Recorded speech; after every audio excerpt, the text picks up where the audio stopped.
鼓勵你翻大陸，俾2蚊搭車嚟。嗱，其實咧係好唔合理㗎呢個政策。點解佢咁蠢佢都要做咧？因為佢想逼你翻大陸啊嘛。成日就將香港套擺喺大陸，其實你係俾人呃咗，你仲以為自己着數咗。咁首寫呢個價錢係咪就係真係嗰個價錢先？嗱，個貓膩就喺呢一度。係嘅，環境係唔好噶啦，鬼叫你冇錢咩？現在咧，其實買好定係租好，即係喺你角度，你點睇咧，其實 ？Hello， 大家好啊！嗱，歡迎收睇傑佬 TV 啊！咁啊，今期咧又係到我哋一個採訪系列啦。我和客戶有個約會啊！咁啊，今期咧就好正啦！咁啊，有我哋嘅嘉賓阿魏生啦，我同阿魏生打招呼先。係各位好啊！樓盤判官魏生，冇錯啦。咁啊，其實阿魏生咧就穿梭於我哋好多 KOL 入邊㗎啦。咁啊，大家都廣為熟知啦。但係阿魏生咧個身份咧，我相信咧大家都比較好奇。你點解會咁熟樓啊？呢啲我咪其實喺另一個頻道都講咗咯。一般嘅地產片，佢就會話自己做咗地產幾多年。但係我哋屋企係講緊幾多代嘅。嗱，即係我都舉過個例啦，喺另一條頻道。即係以前你而家香港嗰啲銅鑼灣旺角嗰啲鋪，而家講緊幾多億嘅。但係你睇翻嗰層樓得3層。即係其實咧嗰層樓本身咧，全棟樓都係住宅嚟㗎。即係嗰間鋪都係住宅。即係只不過就係話50年代嗰陣時就開始對呢啲鋪頭有需求。咁啊有啲人咧佢就剝咗地底即係地下嗰層嗰埲牆，就將佢改成一間鋪。咁樣所以咧就係話由於後來嗰個地區就旺咗啦。咁啊，你嗰啲鋪咪水漲船高，咁啊咪變咗億億聲咯。嗱，其實咧我哋係知道好多嗰啲叫做橋呢法例，咁啊點樣影響到嗰個嘅啲樓點起，甚至乎有好多點解香港會一啲地產會出現咁嘅情況？譬如話你一講拆遷，喂大陸係發達嘅喎，土豪嚟嘅喎，點解香港賠得個20-30萬咧？嗱，即係其實都係地產嘅一部分嚟㗎。即係只不過呢啲咧就一般人就唔識。嗱，咁啊其實咧我因為知道咁多叫來龍去脈啦，即係對某一啲人嚟講可能係歷史書入邊嘅故事，但係咧對我嚟講就係一個真係嘅經歷嚟嘅，真實發生。咁我所以咪好熟，咁咪將今日嘅嘢拼翻落去，咁其實基本上我都對咗幾廿年咯，基本上我都即刻隨口都噏到俾你聽點解啦。咁啊，所以咪點解有啲人買樓佢係中伏，但係我買咁多層係一間都冇中伏咧，咪就係咁解咯。但係你長久即係長遠都係睇翻大灣區，你覺得大灣區點啊？長遠嗱，其實咧我喺另一條片啦，咁樣咧就嗰個啲人都叫比較認同我講嘅嘢，又話我叫我去選特首，又話咁啊，其實咧好老實，我諗到嘅嘢唔通長官會諗唔到咩？咁好啦，點解長官又唔去做咧？即係好簡單一樣嘢，香港衰咧，其實係一個任務嚟嘅。嗱，其實點解咧？因為每一個城市啊，佢發展耐咗咧，佢就會係有一啲叫做比較係低價值嘅產能，就霸住啲靚地。嗱，咁啊，其實咧香港即係舉個例子啊，咁啊朗豪坊未起之前係咩咧？就係康樂街嘛。康樂街佢就係賣嗰啲雀仔噶嘛。咁啊樓上咧就係嗰啲舊唐樓。嗱，咁啊嗰啲舊唐樓咧佢係點咧？佢啊租咗翻嚟，咁啊拆晒成所有嘅間隔，一個咁嘅大空間，就做嗰啲農屋，就係話咧擺嗰啲碌架床喺度，擺好多10張，咁樣咧就3層嘅，咁樣就一個床位咁樣租俾人。咁啊由於咧你嗰啲嘢冇地方擠，就焗住要擺喺張床，咁啊驚人偷咧，就用啲鐵絲網就圍住你自己嗰張牀嗰格，咁啊變咗好似一個籠咁樣樣咯。咁啊叫農屋。咁啊嗰陣時咁你環境咁差，梗係好平啦。嗰陣時租得嗰幾廿蚊啫嘛，一個月。咁好啦，下邊嗰啲雀仔貴嘅咪300蚊隻咯。咁你諗啦，我抽低你幾多稅啫？你嗰班住農屋嗰班一定係冇稅交㗎啦。你嗰啲雀仔啊，我就算當正你補足稅啊，都唔高㗎嘛。但係你係霸咗我塊市中心、旺角中心嘅靚地喎。嗱咁好啦，我梗係想搬走你㗎。咁好簡單啫嘛，我啊俾啲甜頭你。嗱賣雀仔嘅，我就起個雀仔公園俾你，全新嘅你去嗰度擺啦。住農屋嗰班，我就喺新界俾啲公屋你，咁你環境又好咗啦。你着數咗，你梗係制㗎。咁好啦，你走咗之後，咁嗰塊地咪騰咗出嚟，我咪可以起個朗豪坊咯。咁喺嗰度，咁啊啲人做生意就交到呢個嗰個利得稅。咁啊跟住咧嗰啲人交租，咁啊又有呢個物業稅收。咁啊你啲人喺嗰度翻工，又有嗰個叫做薪俸稅。政府有着數㗎噃。咁啊其實咪雙贏咯。嗱，其實深圳議員都試過騰籠換鳥啊嘛，將一啲嘅叫做低產能同埋高污染嘅產業去搬走，迎接呢啲高科技嘅嚟，先至造就到今日深圳啫嘛。其實每一個城市咧，佢發展到呢個程度咧，佢就要做呢樣嘢㗎啦，就要騰籠換鳥㗎啦。嗱，咁好啦，其實大灣區咪就係一個叫做高級版嘅騰籠換鳥咯。嗱，佢其實係有兩組城市，一方面就係深圳啊、廣州、東莞、香港呢啲叫做比較係發達啲嘅城市，就拖呢啲中山啊、珠海、江門呢啲冇咁發達嘅城市，目的就係將你一啲呢邊呢啲叫做發達嘅城市唔要嘅產業就騰過去中山、珠海嗰邊。咁啊，希望咧就騰出咗啲空間嚟到去發展一啲叫做更加高增值嘅產業啫嘛。嗱，所以其實咧，大灣區咧將來就係會咁。香港好多問題唔去改善咧，就係話我其中一個要喺香港搬走嘅，就係你嗰班退休人士啊嘛。嗱，你睇下嗱，你嗰啲退休人士一定冇稅交㗎啦，有好多甚至乎要攞福利。咁啊，但係咧，你咧就幾廿年前就可能已經喺香港市區一間公屋住落咗。咁你係繼續住喺間公屋入邊，你又唔交稅又攞福利。對於嗰個財政嚟講，其實就唔係咁健康。冇咁靚仔啊！嗱，咁好啦，咁而家咪就話我俾啲甜頭你，你翻大陸住啦。咁你大陸環境又好，間屋又大咁多，即係你都係有着數嘅噃。咁啊調翻轉啦，你啊走咗啦，咁嗰塊佢嗰間公屋咪可以騰出嚟咯，咁咪又可以咪就係話可以俾一啲叫做高產值啊，或者後生啲嘅人落嚟，咁咪發展啲高新產業咯。嗱，你會睇到啦，其實係好多政策係一套組合拳。嗱，最簡單一樣嘢啊，嗱譬如話鼓勵你翻大陸。俾2蚊搭車嚟，嗱，其實咧係好唔合理㗎呢個政策，因為嗱正常嚟講咧，點解我會俾2蚊搭車優惠你先？希望你出街使錢啊嘛。咁你要喺香港使錢，呢啲 GDP 先會變翻係我先至有用啊嘛。但係而家唔係喎，連翻大陸嘅巴士都係2蚊喎。咁啊而家就2折啦，就3個幾啦，都會平啦。咁好啦，咁你啲人上咗大陸使錢，其實我嘅嗰個叫做銷售係流失咗嘅噃。係啊，對我嚟講係不利嘅噃。冇錯。咁即係話我係應該截咗呢樣嘢嘅喎，即係總之跨境嘅車唔可以有2蚊2折，係好合理嘅噃。係。咁啊，甚至乎有人提過就話離境稅添啦。咁啊，後尾啊不了了之啦。點解佢咁蠢佢都要做咧？因為佢想逼你翻大陸啊嘛。嗱，咁啊跟住，喂過關逼啊！嗱，而家整個新皇崗口岸俾你，回鄉證都唔使拎嘅。直接掃臉就可以過到去。點解要咁便利你咧？嗱，咁好啦，喂，翻去住冇錢啊？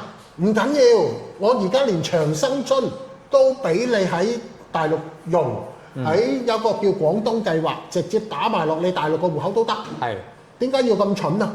若果呢啲長生津係規定只可以喺香港住先攞，咁你嗰啲消費呢幾千蚊咪又喺翻香港使，咁我調翻轉我咪又抽翻稅，我咪回咗血咯。係啊，但係而家你啲人係翻大陸住，嗰啲 GDP 又冇咗㗎咯噃。咁點解佢又咁蠢呢？其實佢就個任務就係希望你呢啲人翻去大陸住。咁樣嗱，點樣又揾啲大陸嘅叫精英落嚟，咪就係整嗰啲咩專才啊、優才嗰啲咯。嗱，其實好多嘢你都睇到㗎，好多嘢佢都係懶行，但係點解冇凡去到呢樣嘢佢係咁積極咧？嗱，你啊真係睇到啦，香港公務員個效率咧，你就喺呢啲度睇到出嚟啦。咪就係話佢就係想騰籠換鳥，就想將你呢啲嘅退休人士騰翻去大陸住咯。即係呢一個係一個任務，因為咧你要將啲人搬得喐咧，你係單純係香港唔好，又或者係大陸好咧，單純得一個力係唔夠，一定係要兩邊同時發功，就係大陸好，香港唔好，你先至會翻大陸住。嗱，即係所以咧就係咁解啦。咁基本上咧，你完全可以演繹，即係解釋到呢件事，叫做港人即係翻嚟大灣區退休，呢個係必然一定發生嘅嘢嚟㗎啦，即係必然被逼嘅，被逼嗱係啦，即係好簡單一樣嘢。嗱，成日講有啲人就話哦咁樣係換血，某程度上都啱嘅。係啊，但係問題係嗰啲又話咩要守護香港核心價值啊嗰啲咧，走晒去英國喎。係，咁你都唔喺香港，你守護啲咩咧？係嗱，即係好簡單㗎嘛，人就係咁㗎啦。人只係會由一個去一個叫生活更加好嘅地方去遷移。就好似我哋香港人啦，其實早嗰一兩代人都係大陸人嚟㗎。咁點解走落嚟香港咧？因為大陸冇得食啊嘛，你唔走啊餓死。咁香港叫有工開有飯食，咪走晒落嚟咯。嗱，咁而家調翻轉，咁大陸仲好過香港，咪走翻晒上去咯。嗱，即係好簡單一樣嘢啫嘛。法律冇規定你一定要翻大陸住，但係問題係若果你唔翻，咁冇嘢㗎，你咪繼續喺香港捱貴租，繼續喺香港買貴嘢咯。咁即係你係用你自己個生活水準嚟到去犧牲啫嘛。咁可能換一啲叫做所謂嘅虛無縹緲嘅意識形態啦，就話我唔得，我要守護香港，我點都要喺度壓住個位，咁唔俾咁多大陸人落嚟。但係問題犧牲嘅咪就係你自己嗰個生活咯。咁同埋大部分人都上咗去咯，你又壓得幾多位咧？即係所以咧嗱，即係好多時咧唔好將咁多意識形態上腦。即係譬如話有以前好多香港人就想大陸衰啊嘛，我都話啦，嗱，唔好講到外國咁崇高，為你自己個銀包都好。以前大陸窮，你一樣走落嚟，你得條咁嘅深圳河仔難得到咩？嗱，以前大陸窮落嚟嗰啲叫難民，你要接濟佢嘅。而家有錢落嚟嗰啲叫遊客。嗱，雖然佢只係買得一支水啦，好多時。咁但係至少嗰支水係佢自己買噶嘛，唔係要你俾錢幫佢買噶嘛。即係最少就係話大陸好，你最少佢唔會拖累你香港先。咁至少唔使我哋香港人養佢哋先。但係若果你大陸一衰咧，你其實香港人係揾自己笨嘅咋。即係所以我咪就係話咧，有時人嘅嘢就諗咗自己先，即係呢個亦都係人性。即係所以咪就係話好多時啲人就唔識咁諗咯，為咗一啲意識形態就走去幫人抬轎，結果咪犧牲咗自己咯。其實香港人淨係諗到1997呢個限期，其實就有另一個限期，知唔知邊個？19啊唔到2047，因為嗰陣時係應承咗係50年不變啊嘛。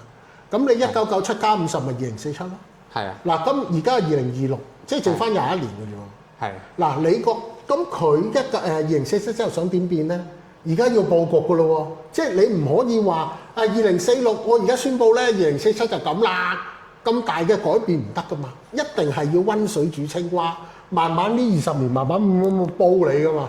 咁嗱，即係所以而家咪就係佢希望2047就香港完全融入咗大陸啦。咁叫做一個叫做大陸普通得嚟有少少特別嘅城市啦。咁即係所以佢而家咪就要佈局咯。2026年開始，即係等於你啲香港人千方百計就要攞個大陸居住證，跟住買大陸嘅醫保，咁啊上嚟睇醫生。咁唔通大陸唔知道你攞緊佢着數嘅咩？係咯，嗱你呢個反而就唔好 sorry 啊，你講呢個咧就真係我覺得呢樣嘢就好大貢獻嘅，即係點解咁講咧？嗱，因為咧內地人咧正常嚟講，我哋買得社保醫保啊呢啲咁，因為你係有做嘢，你係有呢個產生稅收，你先可以買得到啊。但係現在香港人一過嚟，基本上咧你租層樓啫喎。係啊，你有好多係掛個名嘅啫嘛。係啊，你租層樓即係未必租添，你都話好似掛個名咁，你已經有呢個佢貼緊你㗎咯喎。係啊，居住證已經係可以買到醫保。哇！其實你知唔知？其實喺內地人角度嚟講，哇！你好唔公平喎。唔係就成日即係等於香港早嗰幾年就話大陸啲人係蝗蟲，咪咁解咯。係。咁你而家咪走去做人哋嘅蝗蟲，咁人哋嘅大陸政府唔知咩？點解咁蝕底啊？咁咪就係想你翻去住啊嘛。係。其實就係咁解啫嘛。即係所以佢其實佈緊局㗎啦。即係總之咧就係話嗱，你呢20年你慢慢翻去住啦。咁樣咧我就透過優才計劃就揾啲大陸人慢慢落嚟。咁去到2047咯，咁啊以後咧就一家親啦。咁啊其實冇所謂啦。我早嗰10幾年我都翻咗去大陸住㗎啦，有咩所謂咧？嗱咁樣嗰個嘅即係嗰個叫抗拒性咪細咗好多咯。嗱，所以其實咧好多嘢咧點解咁便利你去翻大陸，甚至乎俾埋甜頭你翻去咧，就係咁解啦。即係所以咧有時咧嗱。唔好講話嗰啲乜守護香港先，為咗自己個銀包，為咗自己將來嘅生活，你冇得硬頸㗎。係冇錯，你現在好多即係喺我哋角度嚟講，我相信現在香港人咧好多應該都係叫生活叫做掹緊啊，好多即係長者。唔好話掹緊啦，直情唔掂添。係即係嗱，早嗰幾年前未係咁興翻大陸住咧，好多人執紙皮㗎。係。嗱咁好啦，咁而家點解嗰班人好似少咗咁多咧？咪就係翻大陸住。嗱，最簡單一樣嘢，你攞個長生津。嗱，因為以前咧嗰啲福利咧，你一定要喺香港住先攞到嘅。係。咁而家佢俾你翻大陸住啦。咁咪啱咯。咁嗱，我攤第隻手板係4000，咁啊喺肇慶打工先3000，咁人哋喺肇慶都生活到咯。咁你仲多人1000，咁你咁都唔得。係，咁當然啦，梗係唔係啲咩大魚大肉啦，但係點都好過喺香港執紙皮啩。嗱咁所以咪識諗嘅，咪翻咗去大陸咯；唔識諗嘅，你咪繼續喺香港捱咯。咪就咁簡單。所以我都成日喺度諗咧，其實大灣區無形之中咧係可以幫到好多有啲香港比較困難嗰啲長者咧，其實翻嚟呢邊居住咧係一個非常好嘅一個即係政策。咁永遠都唔係就係我講嗰句咯，騰籠換鳥啊嘛。佢想騰咗你翻嚟啊嘛，所以佢咪一定佢係要俾着數你㗎。咁所以你識諗咪攞到呢啲着數，咁你之後嘅生活咪好好多咯。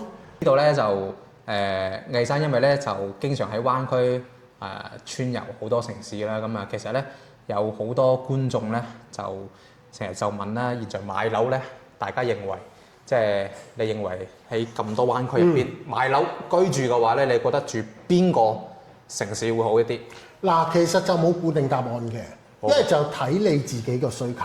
因為畢竟啦，每個人嘅喜好啊、各方面啦、預算啊、各方面都唔同啦。嗱咁樣咧，若果譬如話我當係一般香港人啦，最貼近香港人生活啦，其實咧，我個人認為咧，最好就係廣州嘅。因為點解咧？因為首先第一線城市先啦。咁嗱，香港人最要方便噶嘛。咁佢一定要地鐵㗎啦。咁啊，廣州有地鐵啦。咁啊，線路亦都係唔少啦。咁啊，第二就係話咧，佢嗰個城市面貌就比較似香港啦。因為除咗係商場之外啦，佢亦都係一個叫做老城啦。咁啊都有佢嘅街鋪啊，咁啊甚至乎上邊即係嗰啲餐廳食嗰啲好多都係廣州嘅嘢食啦，譬如話嗰啲粥啊、腸粉啊嗰啲就比較似係香港人嗰啲口味啦。咁啊特別啦，好多時上嚟住嘅都係一啲年紀比較大少少嘅人啦。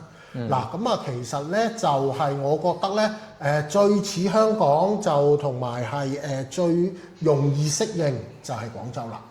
但係如果你廣州嚟計，你通常你接一套你唔平啊嘛。係啊，所以其實佢仲貴過深圳㗎。係啊，你睇咩地區喎廣州？都唔係嘅，因為我大概類比過啦。咁其實咧如果你話正中心天河嗰啲咧基本上1000萬走唔甩。咁但係若果你買深圳福田嗰啲咧，其實若果啲位偏少少咧，你可能700萬800萬都可以攞到。咁即係只不過咧，深圳唯一嗰個好處就係叫做近香港咯。咁但係咧即係當然啦，就係睇翻咪就係你自己嘅需求咯。譬如話我平時經常都要翻香港嘅，咁梗係深圳好啦。但係譬如話喂，我長住噶啦，好日都唔翻香港嘅。其實就廣州會好啲，唔好處就係你頭先所講啦，好貴，呢個係真嘅。因為大家都要睇餸食飯㗎嘛。係啊，同埋就另一個好處，你去翻啲越秀荔灣嗰啲咧，講廣東話嘅，就唔需要講普通話嘅。冇錯。咁當然啦，咁你頭先提過啦，好貴啦，咁有冇啲平啲啊？東莞咯。咁我東莞我自己買一間啦。咁我喺東莞嗰間屋咧就黐住嗰個市中心嘅，即係正市中心啦。就樓下本身都係旺區，咁有地鐵啦。咁我上次同 Helen 都影過啦。咁其實嗰度咧就我買嗰間就70幾方，咁都係130幾萬。你比起廣州係平好多。因為若果你廣州咧，若果你70幾方叫細單位咧，如果嗰啲位置咧，起碼都要700幾萬。但係呢度有個問題問啦。咁因為魏生咧，其實咧作為我哋嘅忠實 fans 咧，因為魏生購置好多物業咧，都經過我哋公司去購置咗嘅，所以咧喺每個灣區咧，魏生咧佢講嘅一番話咧，個份量係比較重。因為點解咧？佢真係真正喺嗰個地區買層樓。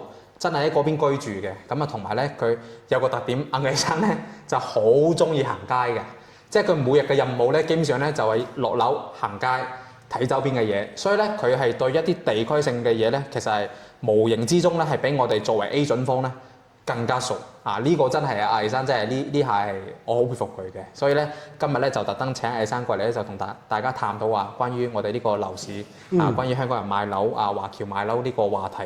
咁啱先咧，魏生講到咧就係話佢喺東莞咧就有一套都買一套物業，咁佢首選咧就係廣州咧，二線咧就應該係東莞。咁你東莞嗰套物業咧，我想講係你係買公寓噶嘛？唔係住宅嚟㗎，屬於係住宅，正式住宅。係啦，但係當其時，因為我睇資料咧，睇上去好似公寓。其實現在大灣區係咪有啲咁嘅產品，個樣係公寓，但係性質就係住宅咧？其實你調翻轉個樣係住宅，性質係公寓就大把。因為咧，始終啲人係傾向於買公寓，唔係傾向於買住宅。好多時佢係唔夠錢啊嘛。冇錯。咁所以咪就係好多時啲發展商咧，就將嗰套公寓就扮到好似住宅咁。咁跟住咧就用一個比住宅平啲嘅價格賣俾你。咁啲人佢覺得佢咪心理上咪覺得呢套係住宅。又見咁平，咁咪容易啲買咯。其實咧好多時即係我都知嘅。好多時啲人就話：喂，咁梗係買住宅好過買公寓啦。啱嘅，但係問題係你有冇咁多先？即係所以咧就係話咧，我成日就講，你要睇翻你自己個情況去睇餸食飯。即係最緊要咧，我自己覺得咧就係話，若果你真係唔係咁夠錢。又或者你好似我所講咁啦，我想買一個好靚嘅位喎，咁好靚嘅位喐親都要過千萬噶嘛。咁我梗係冇過千萬噶啦。咁譬如話我俾少啲買啲靚位點咧？推而求其次就要買公寓啦。最緊要就係話你要分得清嗰啲公寓能唔能夠住，即係佢究竟係公寓啊定係商辦。呢個好緊要㗎。商辦係唔能夠住嘅。即係而家佢會帶你去買，即係個性質就係你偷偷地住。即係當然啦，佢永遠都唔嚟執法，咁啊梗係冇問題啦。係。但係將來某一日佢要嚟執法要你走咧，你係冇得傾嘅。即係所以咪就係話就睇翻你自己啦。即係譬如話我就好中意博嘅，即係呢個位置我係好中意，咁啊冇辦法啦，係得個商辦。咁啊，我又唔怕搏，咁你咪即管去搏咯。但係最緊要就係話你買之前，你知道嗰樣嘢係乜，有乜嘢風險，你願意承擔。因為畢竟買得樓都係成年人啦，即係都要為自己嘅行為負責，就唔好話出咗事就賴人。即係所以最緊要就係話你買之前，你知道嗰樣嘢係乜咯。即係所以點解就係話咧要揾一個叫做比較老實啲嘅中介，咪咁解咯。所以點解我買咁多層樓都係揾你哋，咪就係咁解咯。哦，咁啊係，咁係因為我唔係不過本身嗱，即係唔係打廣告，唔係吹水啊。阿魏生咧，我好清楚阿魏生嘅諗法。魏生就話一有咩事咧，可以抄到我出上我哋香港公司。係。因為我哋真係香港公司。嗱，因為好簡單一樣嘢啫嘛。咁而家譬如話成日睇嗰啲地產片啊，又話我回幾多萬，我回幾多萬。嗱，我話俾你聽，真係會回嘅，有啲公司啊，即係有啲梗係會走佬啦時候。咁好啦，點解回到咁多萬俾你咧？嗱，你諗下啦，你買嗰層樓先50-60萬，有幾多佣金咧？喂，有啲淨吹水又話回6萬、7萬，有啲我聽過話10幾萬添。咁你覺得有冇可能個佣金咁高先？但係咧。佢真回到俾你喎，我俾你估下點解可以回到俾你咧？喂，呢個問題你即係你令我有啲嗱，如果你問我咧，我諗如果你真係真實如果咁回到俾佢咧，實際上咁啲錢都係你個客自己身上揞出嚟嘅啫。你啊估得啱啦！而家我成日講香港人買樓唔好成日將香港嗰套擺喺大陸。係。因為香港同大陸買樓其中一樣最唔同咧，香港買樓係有價單嘅，即係話你去到售樓處呢個單位幾錢，嗰個單位幾錢，一定係要有個表列出嚟，冇嗰個表咧要坐監嘅。嗱，咁啊但係大陸買樓點咧？阿陳生你中意呢個單位啊？我幫你計計先。咁啊嗱，呢個單位咧就幾多錢？手寫嘅啫喎。係啊。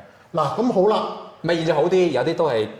有個編出，但係好多時都仲係手寫啊嘛。冇錯嚇。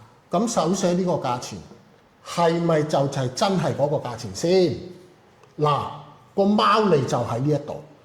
譬如話，喂，你應承咗個客回5萬啊，咁好啦，咁我哋啊寫高10萬咯，咁啊突咗嗰5萬，我同你21簽作5啊。嗱，即係其實咧，我唔係做地產啦，即係唔係做地產經紀啦。咁其實咧。聽過真係有呢啲 case，就係話有一個客戶啦，咁佢就經一間話號稱會回幾多萬嘅嗰啲中介去賣，冇錯。咁跟住咧，咁啊梗係有個價錢啦。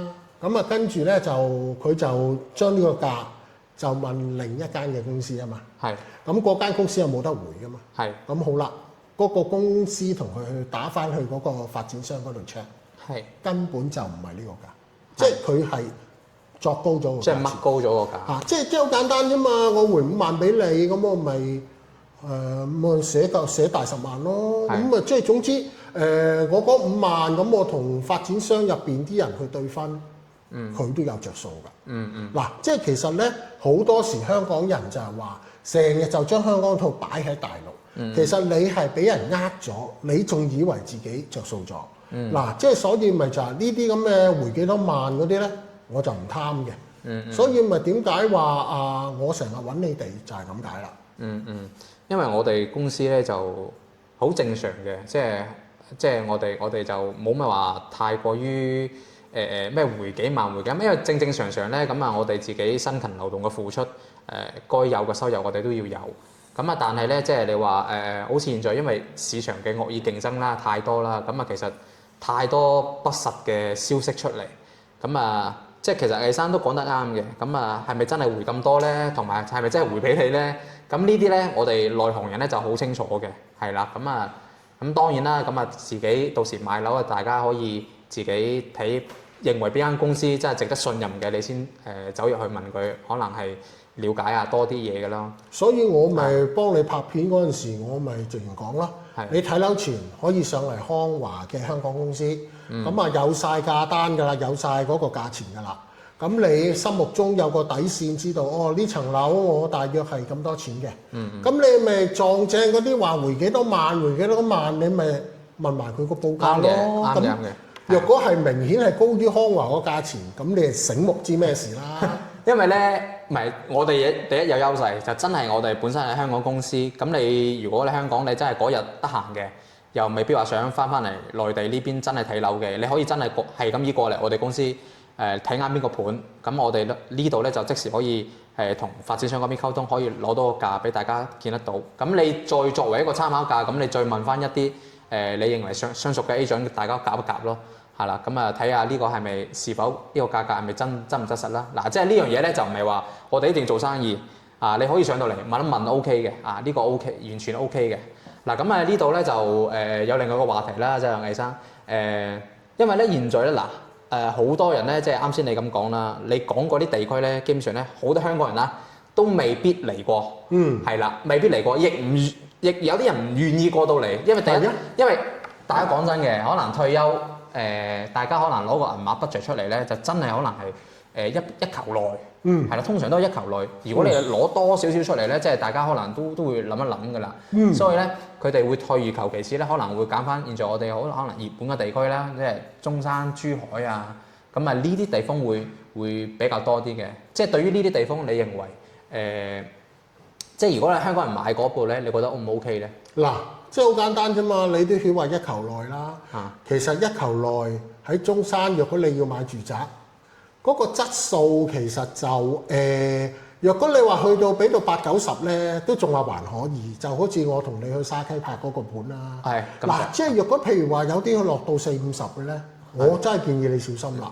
因為我都講過啦，基本上點解人哋要賣到咁平俾你咧？咪就係嗰度嘅周邊啊、配套啊冇咯。咁啊，所以問題就係話你住到落去，你先知哦。原來我去到旺區咧，要搭成2-3個鐘頭巴士嘅。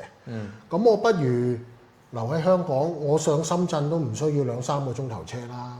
咁啊，所以啲人整下咪唔翻去間屋住，咁最終咪嘥錢咯。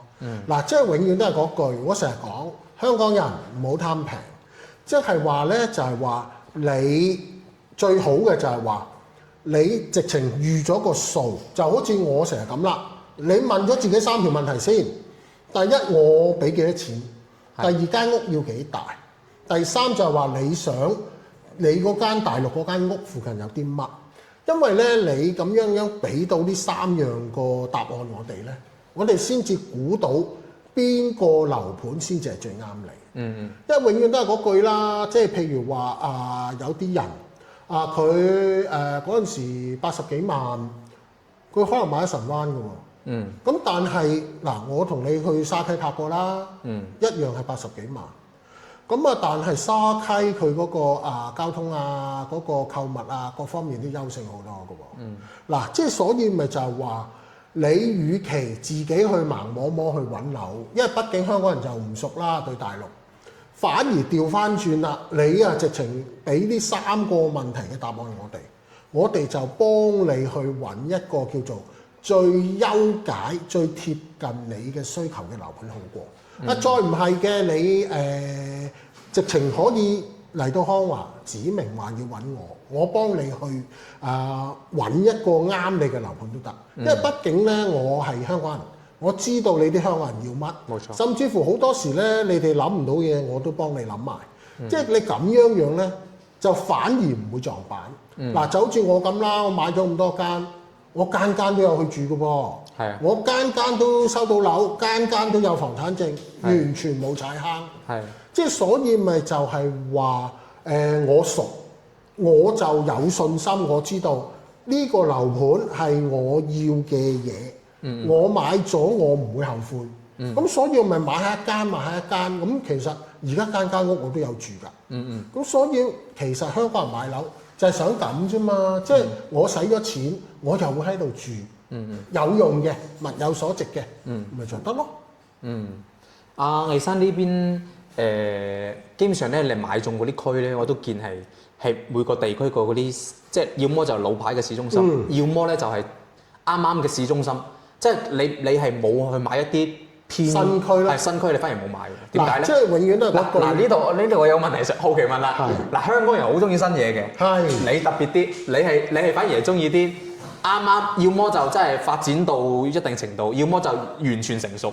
唔係香港人嗰句咯 ，location 係嗱，即係好簡單。你話咁大個大陸，會唔會有啲新區好旺啊？好市中心啊？絕對有。你廣州嗰個珠江新城啊，嗰啲天河咪旺咯？幾多錢啊？頭先都講過啦，1000萬啊嘛。係。咁我俾唔起1000萬去買啊嘛，咁你咪要退而求其次咯，就係話買嗰啲叫老城區。係嘅，環境係唔好噶啦，鬼叫你冇錢咩？我拎得出千幾萬啊，我唔識得走去天河買咩？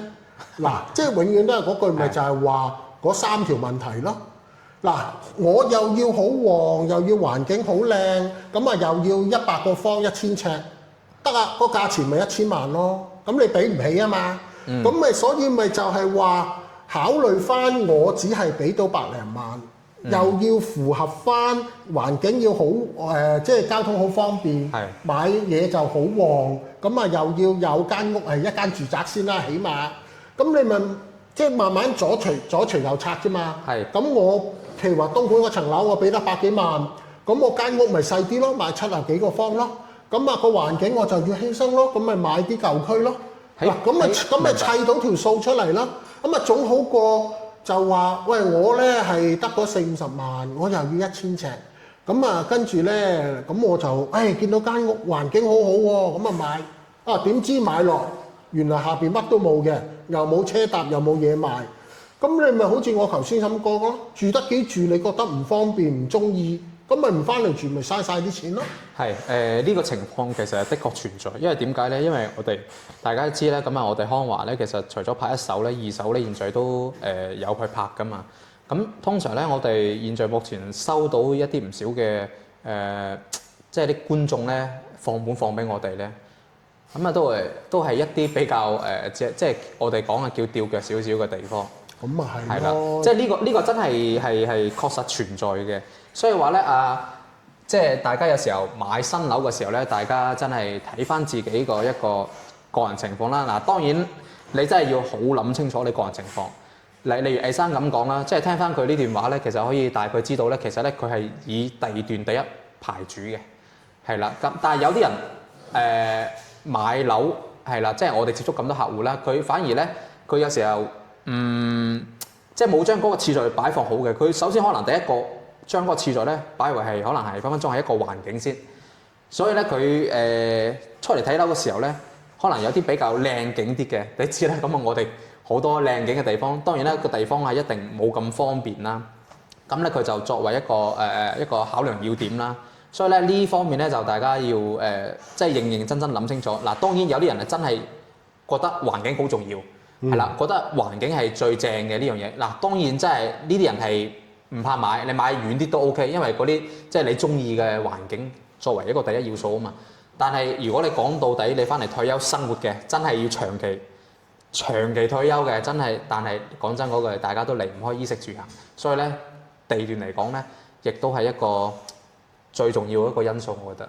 咪就係我所講咯，唔好將香港嗰套擺喺大陸咯。係。因為若果你譬如話喺香港買一啲叫做偏僻少少嘅，咁啊香港地方細，交通又方便，我喺樓下等一陣就有架車，咁啊坐呢架車2-3個字，咁啊入到個市中心，咁啊搞掂咯。但係大陸唔同啊嘛，大陸做唔到啊嘛，因為佢一啲嘅偏遠地方嘅巴士個半鐘頭一班，6點鐘就尾班啦，比較疏係。咁你話得唔得咧？咁你唔得，咁你先至發覺哦，原來我香港嗰套行唔通嘅，咁你咪唔翻嚟住咯，咁咪嘥錢咯。即係永遠都係嗰句你要考慮翻大陸嘅情況，唔好就咁將香港嗰套搬落嚟。即係譬如話，喂，我本身揸開車嘅，冇問題，你中意住邊都得。咁咁啊，但係咧好多時咧喺香港上嚟大陸買樓嘅人咧，都好多都唔係揸車㗎，少嘅，即係所以咪就係你要了解翻嗰個地方嘅交通，咁啊甚至乎最理想㗎啦，我淨住喺啲旺區入邊，咁咪唔需要搭車咯，咁我中意幾點落樓就幾點落樓，咁啊犧牲咗咪就個環境咯，因為嗰啲係舊區啊嘛。即係同埋你俾嘅錢係唔多啊嘛，咁所以你咪就要有一個叫做妥協啦。係啦，即係大家有時候咧買樓經常講嗰句話啦，冇嘢100分一定好貴。唔係，咪就係咯。嗱，咁你俾到1000萬，咁你咪去珠江新城買咯。咁我俾唔起啊嘛，咁啊唯有去買舊區咯。喂，但係深圳你係點睇咧？深圳嗱，深圳咧就好多香港人都好想買嘅，因為首先第一咧就而家好多香港人都上深圳吃喝玩樂啦。係啊。咁啊，其實咧我都係㗎。你話上深圳吃喝玩樂咧，我啊早過好多香港觀眾啦。咁我就大約都差唔多8、9年前已經係咁做。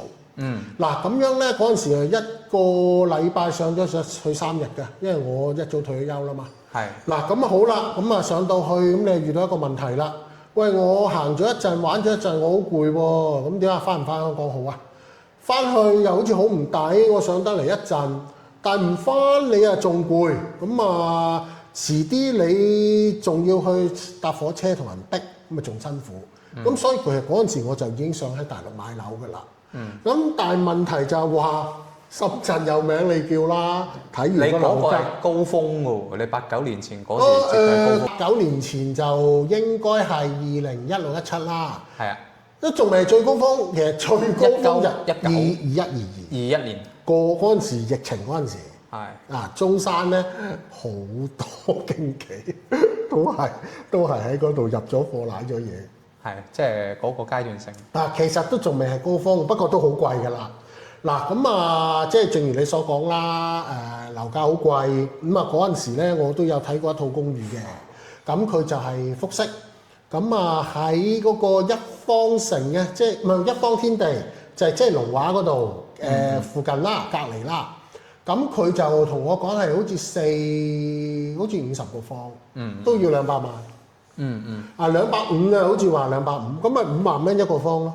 咁你而家今日公寓都唔使5萬蚊一個方啦。咁我買嗰套深圳嗰套公寓先至講緊係2萬，咁啊平層啦。咁啊，但係喺正個地鐵站隔離啊嘛。咁啊樓下個商場啦，咁個商場應該都就嚟開啦。嗱，咁啊你咪睇咯。如果嗰陣時我5萬蚊買咗，咁我而家咪跌咗唔止一半啦。嗱，咁啊即係基本上咧就係話，其實深圳係好似我咁，好多香港人想買，無奈就係個樓價非常之貴。咁啊好多時咧，我啊接觸開就係話咧，喂佢好中意深圳喎，咁啊又好似我咁啦，想買層樓。咁啊即係一聽個價錢，咁啊梗係擰晒頭啦。咁啊好多時咧，一啲中意旺區嘅人咧，就會走咗去買惠州。中意環境嗰啲咧，就走咗去買中山嘅。咁啊，其實咧總之都係嗰句啦，即係你知道你買嘅係乜，你覺得買咗之後你會用得着，係物有所值嘅，咁啊真係唔怕買。咁啊當然啦，若果你話喂又係好啲啦，我買咗之後會唔會升啊？會唔會又話賺幾多百萬啊？嗱，都係嗰句啦，房住不炒，即係基本上咧，我都係勸啲人咧。你買嚟用好啦，就若果你真係咁中意投資，你不如將啲錢留翻喺香港投資，冇咁嬲啦。係啦，咁因為現在好多人咧都有啲客戶問過我哋啦，就問阿傑仔就話現在咧其實買好定係租好？即係喺你角度你點睇咧？其實唔係就係永遠都係嗰樣嘢咯。你自己個需求係乜？嗱，因為咧譬如話，好似我所講啦，你仲要喺香港翻工。你又唔知自己習唔習慣，咁啊又或者可能你轉咗第二份工，你可能嗰份工又要成日翻去寫字樓咧，講唔埋噶嘛。咁啊所以若果你係仲係有一個叫不確定性，咁你咪租住先咯。咁啊真係揀到一個你中意嘅地方，你咪先買咯。但係譬如話，喂，我已經退休㗎啦，係咪都唔翻工㗎啦？咁啊，其實咧，若果你係覺得自己真係有一筆錢就唔怕買嘅，咁咪即管買咯。嗱，其實咧有一樣嘢咧，好多時我哋啲地產頻道咧，好多時就會有一啲嘅叫做網友啊喺度長駐嚟到去做評論員。嗱，永遠都係嗰幾句啦。大陸樓唔停咁跌啦，嗱，跌到10萬我就買啦，成日講嗰啲嘢噶嘛。大打呢啲啫。嗱，即係好簡單一樣嘢，我又俾個 IQ 題你估啊。嗱，假設而家鼎湖啲樓啦，就50萬一層啦，係咪先？係。咁好啦，跟住有個人就覺得啦，喂，大陸啲樓唔停咁跌噶噃，咁我而家買，第時跌咗咪好慘咯。咁好啦，咁我就唔買住，我等3年先。咁我咧先至去買。嗱，咁好啦，3年後我當你跌咗一半啦，跌咗25萬。係。你覺得佢賺咗定蝕咗？你問我啊？我覺得你如果睇咩角度去睇呢件事喎？即係你如果你問我如果我係作為一個香港退休嘅長者嚟計咧，其實我認為呢件事咧就叫做早買早享受。點解咧？就因為簡單嚟講，因為你喺香港嘅生活成本咧，我相信咧，其實你就呢2-3年嘅時間咧，已經係唔係個樓價嗰個錢嚟嘅。唔係就係咯。即係我係咁認為。我係咁認為啊。即係好簡單一樣嘢啦。個答案就係話，你喺香港，即係唔好講食先。係。租金15,000蚊好正路啦。係。咁好啦，3年就36個月，你咪攞15,000去乘36咯。點都已經超過50萬啦。係，即係話你喺香港等3年，你嗰個租金就已經夠買鼎湖嗰層樓啦。即係話，就算鼎湖嗰層樓跌到0嘅，你都係輸咗錢，因為就係嗰個等待嘅成本太貴。冇錯。嗱，一般人佢就冇諗，佢淨係諗嗰個樓價跌咗幾多，跌咗幾多。但係你係要等待有個成本噶嘛，因為你喺香港住。即係除非你咁咯，我喺香港係瞓街嘅，係咪都唔使錢嘅？咁我錯咯。嗱，即係另外你仲要食咧，咁你另外好多使費噶嘛。嗱，即係好多時咧，啲人就冇諗啦。即係譬如話，我淨係隻眼就睇住嗰個樓價20-30萬個起跌，佢就冇諗後邊嗰條大數咯。係，即係永遠都係嗰句，你個認知去到邊？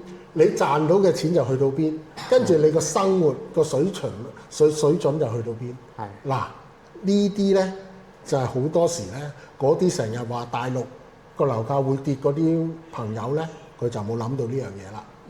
等待係有一個成本㗎。係。即係所以我自己覺得就係話早買早享受。咁其實咧就即係都係睇翻你自己啦。譬如話，喂，唔係嘅，我幾千萬嘅，咁你去瑞士我都唔阻你。係啦。咁即係一般咧，香港人上嚟退休咧，都係想慳錢為主。係。咁所以其實我自己覺得就係話咧，除非你真係好有把握，短時間內會大跌啦。否則的話咧，我覺得你與其喺度慢慢咁樣磨咧，你都要計翻你自己嗰個等待嘅成本咯。咁正想問你，就係你灣區咁多層樓啦，你基本上你係都係自己得閒住下，得閒住下。係咯。係嘛？你係冇選擇出租嘅喎。冇，因為我唔中意將啲住宅租俾人嘅。點解？因為首先第一，其實你個回報率唔高啊。係。咁我咪當你呢幾兩厘咯。咁我若果真係咁貪錢嘅，我喺香港做定期都唔止啦。咁即係其實若果我純粹係貪個租金，我喺香港做定期算啦，最簡單最方便。其實點解我買咁多間咧？就係因為我係中意周圍去啊嘛。係啊。其實我而家個生活就係話，喂，呢間我就嚟呢個城市玩。我就去呢啲城市嘅商場，或者去嗰啲步行街，去嗰啲夜市，跟住就食呢幾間餐廳我中意食嘅。喂，過咗3-4日啦，我開始有少少厭喎。咁我咪而家最好啦，嗰啲巴士先講緊10零20蚊就可以去到第二個城市啦。咁我咪搭嗰啲巴士又去到度嗰個市中心落車。又去嗰度玩啊、食啊，跟住夜晚黑啦，咁先至翻去另外嗰個城市嘅屋咯。因為我嗰間屋就已經係我噶嘛，我已經將啲行李啊、啲衫擺晒喺間屋噶嘛，我兩手揈揈就可以啦，就唔需要話執行李啊，又或者要訂酒店啊。即係所以我嗰個形式就係話，唔停咁去旅行，係即係只不過咧，我係連間酒店房我都買埋，係即係變咗冇錯我中意幾時去就幾時去，住幾多日就幾多日，亦都唔需要話拎啲咩行李。其實個模式就係咁啦，因為好多時香港人咧，佢嗰個心態就係話香港樓價貴，我咧就只可以買一間嘅啫。係，但係大陸樓價咁平，我可以拆開幾間買噶嘛。係嗱，咁啊，即係所以我咪就係每個城市買一間，咁啊，譬如話撞正啲一線城市，個樓價好貴嘅，咁咪又係嗰三個問題咯。我俾唔到咁多千萬，咁我咪唯有買嗰啲公寓，買間屋細細地咯。因為我瞓幾晚嘅啫嘛，我唔係喺嗰度日日長住啊嘛。咁若果我日日長住，梗係老虎蟹，梗係買間大嘅去嘆㗎啦。冇錯。咁所以咪問題就係話，我買嗰啲公寓，我就算我屈就都係屈就嗰幾萬。咁啊，同埋一線城市咁多街行，都有排你去玩啦。你唔會成日喺間屋入邊㗎啦。冇錯。嗱，即係呢個咪就係你就要諗嗰三個問題，就係話你就係要慢慢自己去分配啦。OK，好啦，咁啊，今期咧就同阿魏生咧就即係傾住咁多啦，分享咁多啦，因為都係一個即係好 free talk 咁嘅，冇咩做咩特別嘅話題準備俾大家，所以咧話題上面咧即係可能睇下大家中唔中意啦。如果中意嘅話咧，嚟緊咧我會同阿魏生咧就多啲出鏡啦，就分享多一啲嘅關於灣區故事或者香港故事俾大家啦，希望大家會中意啦。好，咁啊，多謝你，魏生。好啦，我哋下期再見，拜拜。